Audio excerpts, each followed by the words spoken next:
It's time to start your morning by taking 5. Here's your host, Matt McMaster. You're listening to Take 5, a quick 5-minute take on the biggest things happening in Nebraska sports. My name is Matt McMaster. Today we are talking about Nebraska football and the all-important offensive line.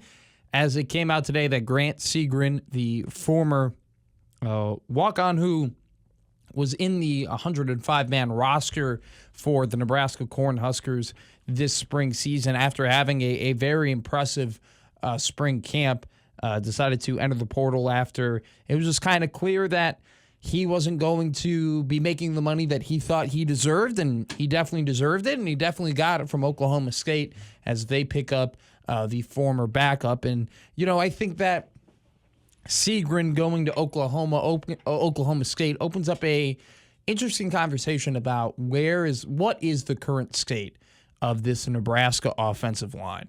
I think it's one of the more interesting units on this team for a couple of reasons. The first is that there are veterans on this O-line. You have Rocco Spindler, who's going to be playing your left guard spot, who just came off of a national championship run with Notre Dame. You have Elijah Pritchett, who didn't necessarily have the best time at Alabama as their left tackle, but does have Power 5 SEC experience at that spot. Then you look at the homegrown guys of Henry Lutovsky, who will be either at that right tackle spot or the other guard spot.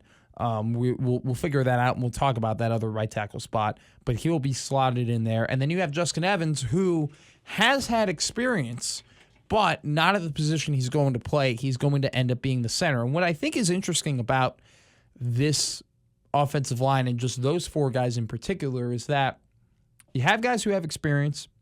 You have guys who were highly touted out of high school, especially Elijah Pritchett, but you don't have a world beater. You don't have a wall. You don't have a for sure draft pick amongst those four. You have four guys who are capable. You have four guys who could take another step. You have four guys, if they came together, could end up putting together a really, really good unit.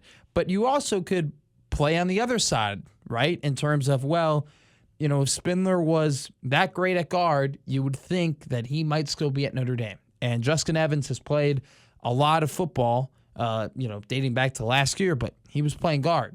He hasn't played, other than being in a backup role, hasn't started at center consistently in the Big Ten.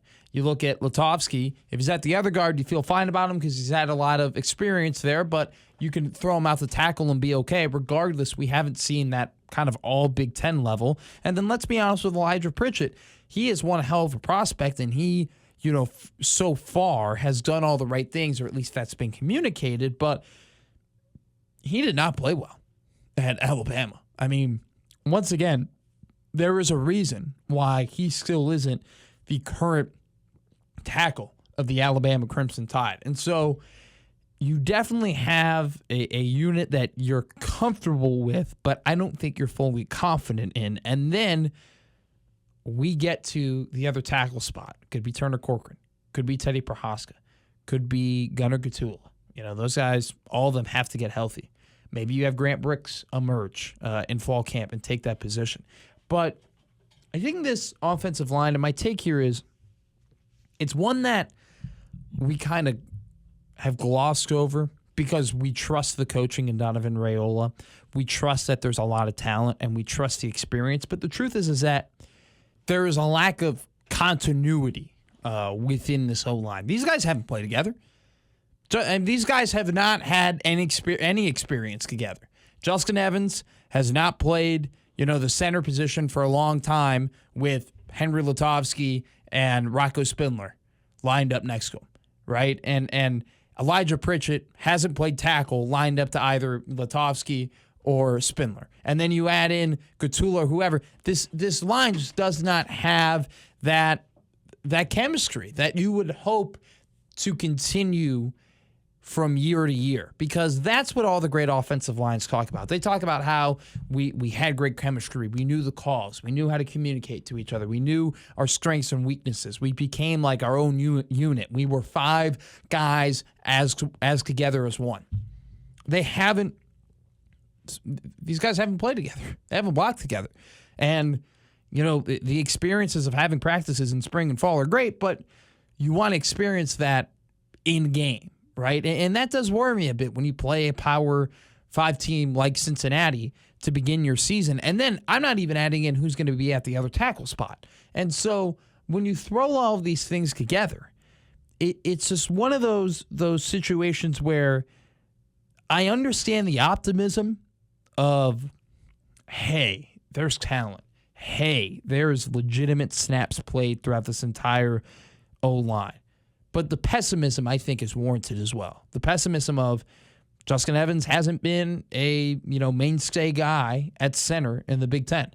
We haven't seen what we thought we would see from Elijah Pritchett as highly rated as a prospect from his performance on the field. Rocco Spindler's good, plain and simple. Henry Lutovsky, solid, not great. And then you had the question mark of who's going to be on that fifth spot.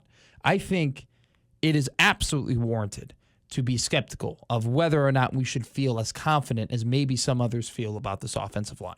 That's been Take 5, and I've been Matt McMaster.